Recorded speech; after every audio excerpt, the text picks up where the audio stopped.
आताच मराठीचा मुद्दा का काढला? आता त्यांना मराठीत का आठवण आली?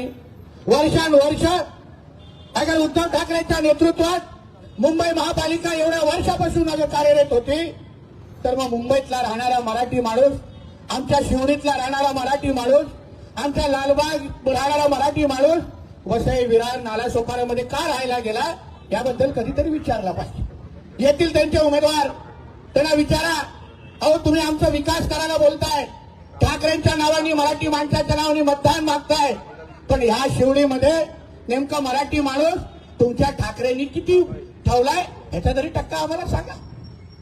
आज मराठीचा मुद्दा फक्त हिंदूंमध्ये फूट पाडण्यासाठीच वापरला जातोय हे तुम्ही सगळ्या जणांनी विचार करायला पाहिजे.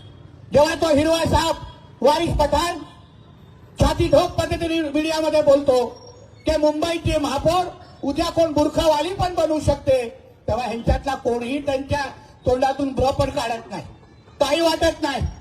पण आमच्यातला कोणतरी एक नेता बोलतो जेव्हा कुठला तरी हिंदू वगैरे या मुंबईचा महापौर बनला तर लगेच ह्या लोकांना मिरच्या लागतात, लगेच सगळे बाहेर येतात. म्हणजे ह्याबद्दल तुम्ही विचार करायला पाहिजे.